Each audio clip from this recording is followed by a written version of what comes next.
Good morning, students.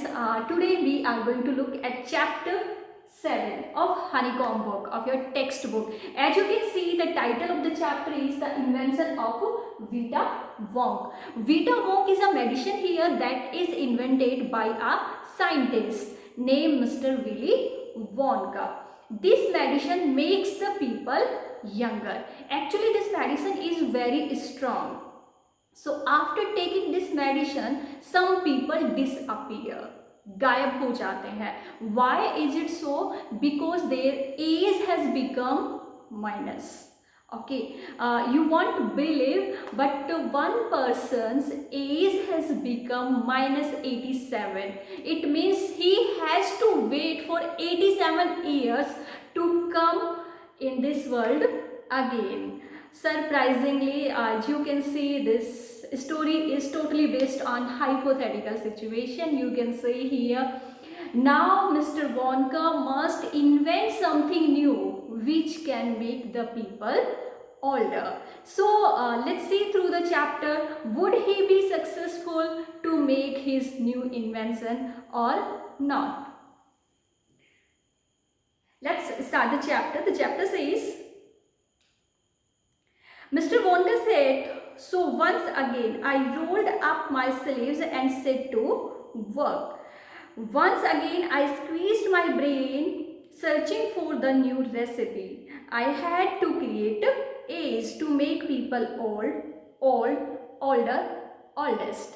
Okay, so mister Wonka कहते हैं कि एक बार फिर से मैं अपनी स्लीव्स को फोल्ड कर लेता हूँ. स्लीव्स फोल्ड करने का मतलब होता है कि तुम काम के लिए रेडी हो, किसी काम की तैयारी कर रहे हो, किसी भी काम को करने के लिए बिल्कुल तैयार हो. तो एक बार फिर से वो मिस्टर वॉनका अपनी स्लीव्स को फोल्ड करते हैं, ठीक है, अपने ब्रेन को दौड़ाते हैं और उसके बाद उनको एक नई रेसिपी बनानी है. एक ऐसी रेसिपी बनानी है जो पीपल को क्या बनाए, बूढ़ा बनाए, मतलब बड़ा बनाए और बड़ा बनाए और सबसे ओल्डेस्ट बना दे, मतलब सबसे बड़ा बना दे. ऐसी रेसिपी मिस्टर वॉनका बनाने वाले हैं. हा हा हा, I cried, for now the ideas were beginning to come. What is the oldest living thing in the world? What lives longer than anything else? Okay, उसके बाद मिस्टर वॉनका हंसने लगते हैं. क्यों हंसने लगते हैं? क्योंकि उनके दिमाग में आइडियाज़ आने लग जाते हैं, पहले से ही आइडिया आने लग जाते हैं कि उन्हें क्या करना है और कैसे ये दवा बनानी है. तो सबसे पहले उनके माइंड में जो क्वेश्चन रेज होता है वो है कि इस दुनिया में सबसे पुरानी चीज़ क्या है, सबसे ओल्ड क्या है, ओल्डेस्ट क्या है, जो सबसे ज़्यादा टाइम तक जिंदा है, जो अभी तक जिंदा है, वो क्या है. तो वो सबसे पहले उसकी सर्च करने वाले हैं. Tree, Charlie said. चार्ली उसका एक असिस्टेंट होता है, तो उसे सजेस्ट करता है कि सबसे ज़्यादा जो जिंदा रहता है, सबसे लंबे टाइम तक जिसकी लाइफ होती है वो कौन होता है, एक ट्री होता है. एक ट्री की लाइफ सबसे ज़्यादा लंबी होती है. Right, you are Charlie, but what kind of tree? Okay, not the Douglas fir, not the oak, not the cedar, no my boy. Okay, तो अब जो मिस्टर साइंटिस्ट हैं विली वॉनका जो है वो कहते हैं कि ठीक है चार्ली, तुम्हारा गेस तो सही है, लेकिन सबसे पुराना ट्री, मतलब सबसे ज़्यादा जिसका लाइफ स्पान होता है वो कौन सा ट्री है. ठीक है, उनमें से डोग्लास फर तो नहीं है, ओक ट्री भी नहीं है और सिडार भी नहीं है. तो इनके अलावा कौन सा ट्री है जो सबसे ज़्यादा लंबे टाइम तक जिंदा रहता है, जिसका लाइफ स्पान सबसे लंबा है. It is a tree called the Bristol corn pine that grows upon the slopes of Wheeler Peak in Nevada, USA. तो जो चार्ली है वो सजेस्ट करते हैं कि सबसे जो जिसका लाइफ स्पान सबसे लंबा होता है वो ट्री कौन सा होता है, ब्रिस्टल कॉर्न पाइन ट्री होता है. और वो कहाँ पे पाया जाता है, यूएस में पाया जाता है. यूएस की कौन सी जगह पे? ओके, नवेडा में उसके जो स्लोप्स बने होते हैं, जो पीक जो है उसके जो ढलान होंगे वहाँ पर वो मिलते हैं. ठीक है, तो कौन सा ट्री इसने सजेस्ट किया है, ब्रिस्टल कॉर्न पाइन ट्री. ठीक है, ब्रिस्टल कॉर्न पाइन ट्री जो है, जो यूएस में पाया जाता है, जिसका लाइफ स्पान सबसे लंबा होता है. You can find Bristol corn pines on Wheeler Peak today that are over 4,000 years old. This is fact, Charlie. Ask any dendrochronologist you like and look that word up in the dictionary when you get home, will you please? So that started me off. I jumped into the great glass elevator and rushed all over the world collecting special items from the oldest living things. Okay उसके बाद जो यहाँ पे जो scientist हैं वो Charlie को समझा रहे हैं। वो ही कहते हैं कि चार्ली, जो ब्रिस्टल कॉर्न पाइन ट्री है ना, वो सबसे ज़्यादा, जिसका लाइफ स्पान सबसे ज़्यादा होता है, वो यूएस में पाया जाता है, उसके स्लॉप्स पे पाया जाता है। और ये चीज़ तुम किससे पूछ सकते हो? Dendrochronologist a person who studies about trees के बारे में जो स्टडी करता है उसको हम डेंटोक्रोनोलॉजिस्ट कहते हैं। तो ये चीज़ तुम डेंटोक्रोनोलॉजिस्ट से पूछ सकते हो, या तुम एक काम करना, जाके डिक्शनरी में देखना और तुम्हें इसका मीनिंग पता चल जाएगा। ठीक है, तो इस तरह से जो मिस्टर वॉन्का है वो अपने काम के लिए बिल्कुल रेडी हो जाते हैं, तैयार हो जाते हैं। एलिवेटर जो आपको पता ही है, इलेक्ट्रिकल जो स्टेयर्स होती हैं जो अपने आप चलती रहती हैं, ऑटोमेटिक, तो कहता है कि मैं एकदम से उन पर जंप करता हूँ और मैं पूरी दुनिया में घूम के आता हूँ। किसके लिए? ताकि मैं ये स्पेशल आइटम्स, जो ओल्डेस्ट थिंग है, जो सबसे पुरानी चीज़ें हैं, उनसे मैं स्पेशल आइटम्स को कलेक्ट कर सकूं। इसके लिए मैं पूरी दुनिया को विजिट करके आता हूं। ओके, अब ये लिस्ट बता रहा है कि उसने क्या क्या कलेक्ट किया है। A pint of sap from a 4,000 year old Bristol corn pine। तो ब्रिस्टल कॉर्न पाइन तो आपको पता ही है, जो सबसे पहले मेंशन किया है। तो ब्रिस्टल कॉर्न पाइन का ये क्या कलेक्ट करता है? एक छोटा सा, मतलब एक टहनी ले सकता है, एक सैपलिंग ले सकता है, छोटा सा पौधा लेता है या छोटा सा टहनी लेता है, जो कि 4000 साल पुराना होता है, जिसका लाइफ स्पान 4000 साल होती है। The toe nail clippings from a 168-year-old Russian farmer called Petrovich Gregorovich। नाम बहुत अजीब है, पेट्रोविच ग्रेगोरोविच। ठीक है, तो पेट्रोविच एक रशियन फार्मर है, और रशियन फार्मर जिसकी एज कितनी है? 168 ईयर्स। हमारे यहाँ पे लाइफ स्पान 100 माना जाता है, लेकिन 100 को भी कोई मुश्किल से क्रॉस कर पाता है। लेकिन एक रशियन फार्मर है जो कि कितने साल से जिंदा है? 168 मीन्स 168 साल से जिंदा है। तो उसने उसका क्या लिया? एक टो नेल लिया, मतलब अंगूठे का जो पैर का जो अंगूठा होता है उसका जो नेल होता है, उसने उसका नेल निकाल लिया। Okay, an egg led by a 200-year-old tortoise belonging to the king of टोंगो। अब टोंगो का एक किंग जो था, उसका एक टोर्टोइस था, और वो टोर्टोइस कितने साल का था? 200 साल का। यस, 200 साल का एक टोर्टोइस था, उसका उसने एक एग ले लिया, एक एग इकट्ठा कर लिया। After this, the tale of a 51-year-old horse in Arabia। Arabia में एक हॉर्स है जिसकी लाइफ स्पान होती है 51 ईयर्स ओल्ड। उसमें उसने क्या ले ली? एक टेल ले ली, पूरी पूरी एक पूंछ ले ली है। The whiskers of a 36-year-old cat called Crumpets. उसके बाद एक क्रम्पेट नाम की एक कैट होती है जो कि 36 ईयर्स तक जिंदा रहती है। उसकी उसने विस्कर्स ले ली, जो मूंछ उसके आगे निकली होती है, तो उसने उसकी विस्कर्स को कलेक्ट कर लिया। After this, the tale of a 207-year-old giant rat from Tibet. Tibet में रैट बहुत होते हैं, तो तिब्बत में एक बहुत ही बड़ा सा रैट था, बहुत बड़ा चूहा था। उस चूहे की इसने टेल को ले लिया। Okay, the black teeth of a 97-year-old Grimkin living in a cave और माउंटेन। ओके, चलिए लिसन, यहाँ पे ये एक तरह की आप कह सकते हो कैट होती है, या एक आप वुमेन भी कह सकते हो। तो यहाँ पे इसका मतलब एक कैट ही होगा। तो एक कैट है जो एक केव में रहती है, माउंट में। ठीक है, तो जो गुफा में रहती है, वो कितने साल पुरानी है? 97 ईयर्स ओल्ड है। ठीक है, तो उसने टीथ लिया है, उसका एक दांत उसने लिया है। ठीक है, yes, next the knuckle bones of a 700-year-old cataloo from Peru. Peru की में एक बेफेलो टाइप का ही आप कह सकते हो। ठीक है, तो एक बैफेलर टाइप की ही एक चीज़ होती है जो 700 ईयर्स ओल्ड होती है, ठीक है। उसका भी उसने एक पार्ट ले लिया। अब ये सारी की सारी चीज़ें उसने कलेक्ट करी हैं और इससे वो अपना इन्वेंशन बनाने वाला है, वो एक नई दवा या एक नई मेडिसिन इन्वेंट करने वाला है। सो लेट्स सी।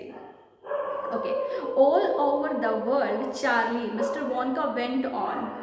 तो अब वो चार्ली को कहते हैं कि चार्ली तुम्हें पता है कि मिस्टर वॉनका ने पूरी दुनिया की घुमाई करी है, ठीक है। I track down very old and ancient animal and took an important little bit of something from each one of them. वो कह रहे हैं जितने भी पुराने एंशियंट एनिमल हैं, ओल्ड एनिमल हैं, ठीक है, वहाँ से सबके पास ये गया है और उनका कुछ ना कुछ एक छोटा ना छोटा पार्ट उन सब से वो लेकर आ रहा है। A hair, an eyebrow, or sometimes it was no more than an ounce or two of the jam scraped from between its toes while it was sleeping।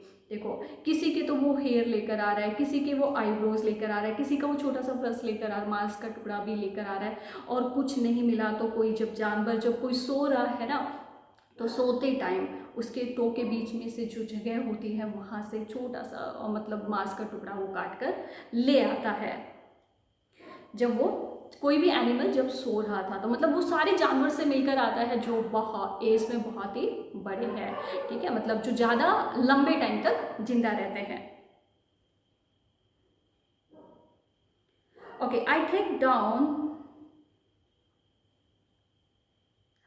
Track down the whistle pig, the bobolink, the askerock, the polyfrog, the giant curlicue, and the stinging slug, and the venomous quirker who can spit poison right into your eye from 50 yards away। वो बहुत सारे जानवरों से मिलता है, बहुत सारे जो एनिमल्स होते हैं उनसे मिलता है, सबको यहाँ पे डाला गया है और कह रहा है कि वो एक ऐसे वेनमस मतलब जहरीले सांप से मिलता है, ठीक है, जो कि 50 यार्ड्स दूर रहकर भी, ठीक है, 50 यार्ड्स आपसे दूर रहे और वहाँ से दूर रहकर भी वो सीधा आपकी आंखों में पॉइजन फेंक सकता है, right away into your eyes. Yes, तुम्हारी आंखों में वो क्या फेंक सकता है, जहर फेंक सकता है, मतलब तुमसे बहुत दूर पर है, 50 यार्ड्स होता है, ठीक है, और तुमसे बहुत दूर रहकर भी वो तुम पे जब अटैक करेगा तो सीधा तुम्हारी आंखों में पॉइजन फेंक सकता है। वो इतना खतरनाक सांप है, उससे भी ये मिलकर आ रहा है और उसका भी कुछ ना कुछ लेकर आ रहा है। But there is no time to tell you about them all now Charlie. फिर वो कहता है कि चार्ली तुम्हें अभी सब बताने का टाइम नहीं है, मतलब अभी मैं तुम्हें ये सब बता के अपना टाइम वेस्ट नहीं करूँगा, क्योंकि मुझे जल्दी से क्या करनी है, उस मेडिसिन को इन्वेंट करना है। Okay, let me just say quickly that in the end, effort, lots of boiling or bubbling and mixing and testing in my invention room, I produced one tiny cup full of oily black liquid and gave 4 drops of it to a brave 20-year-old Oompa Loompa volunteer to see what happen. उसके बाद वो कहता है कि मैंने अपना जो invention room है, इन्वेंटिंग रूम है, उस रूम के अंदर मैंने इन सारी चीज़ों को मैं लेता हूँ, लेकर मैं इनको क्या करता हूँ, बॉईल करता हूँ, इनमें बबल्स उठते हैं, बॉइलिंग होती है, काफ़ी टाइम तक ये बॉईल होते हैं और उसके बाद बॉइलिंग के बाद इसमें क्या तैयार होता है, एक कप फुल, एक छोटा सा जो अपना कप होता है ना, एक कप क्या होता है, एक ब्लैक कलर का लिक्विड तैयार हो जाता है। मतलब ये जो भी चीज़ें इसने कलेक्ट करी थी वो सारी चीज़ें लेकर आता है और एक ब्लैक कलर का एक लिक्विड बनाता है और उस लिक्विड को वो क्या करता है, एक 20-year-old एक वॉलेंटियर होता है जो अपनी मर्जी से आता है, वॉलेंटियर उनकी जो सहायता करने वाला था वो अपनी मर्जी से आता है और उसको 4 ड्रॉप्स उस लिक्विड में से दे देता है अपना टेस्ट करने के लिए कि हाँ उसका टेस्ट सक्सेसफुल रहा है क्या नहीं रहा है। तो उस मेडिसिन को टेस्ट करने के लिए वो 20 years old एक बॉय होता है, उसको अपनी मेडिसिन की 4 ड्रॉप्स दे देता है। उसका नाम क्या होता है, Oompa Loompa. Okay, what did happen, Charlie asked. Charlie बहुत क्यूरियस होता है और चार्ली से पूछता है कि ठीक है, मेडिसिन लेने के बाद क्या हुआ है, मुझे जल्दी बताओ क्या हुआ मेडिसिन लेने के बाद। ठीक है, तो चार्ली बहुत ज़्यादा एक्साइटेड होता है उसे जानने के लिए। तो क्या होता है यहाँ पे, इट वॉज फंटास्टिक। ठीक है, विली वोंका कहते हैं बहुत ही अच्छा रिजल्ट आया। क्या रिजल्ट आया, cried mister Wonka the moment he swallowed it. जैसे ही उसने उस दवाई को अंदर निगला, या आप कह सकते हो कि स्वेलो किया, ठीक है, अंदर ले गया, he began wrinkling and swirling up all over and his hair started dropping off and his teeth started falling out। Okay जैसे ही उसने मतलब ये दवाई ली तो रिंकलिंग मतलब सिकुड़ जाता है ना, रिंकल्स हो जाते हैं या झुर्रियाँ पड़ जाती हैं, आप कह सकते हो। बूढ़े की स्किन पे आपने देखा होगा, जो ओल्ड एज के होते हैं उनकी जो स्किन होती है उन पर झुर्रियाँ होती हैं, इकट्ठी सी होती है, ठीक है, रिंकल्स होते हैं। और जैसे उसने दवाई लिया तो उसकी बॉडी पे रिंकल्स होने लग गए। उसके बाद क्या होने लग गया, उसके जो मतलब हेयर थे ना वो गिरने लग गए, हेयर स्टार्टेड फॉलिंग डाउन, उसके मतलब बाल झड़ने लग गए ऑटोमेटिकली। उसके जो दांत थे वो भी झड़ के नीचे गिर गए। ठीक है, मतलब दवाई लेते उसके दांत भी नीचे गिर जाते हैं। Before I knew it he had suddenly become an old fellow of 75। इससे पहले कि मैं कुछ समझ पाता कि ये क्या हो रहा है, वो 20 ईयर्स ओल्ड जो बॉय होता है वो 75 ईयर्स का बन जाता है। ठीक है, मतलब इतनी प्रोग्रेस कर ली उसने, 4 ही ड्रॉप्स में वो इतना बड़ा हो जाता है। And this my dear Charlie was Vita Wonk invented. और इस तरह से mister Charlie, dear Charlie, Vita Wonk को क्या कर दिया जाता है, इन्वेंट कर दिया जाता है, वीटा वॉन्क को बना दिया जाता है।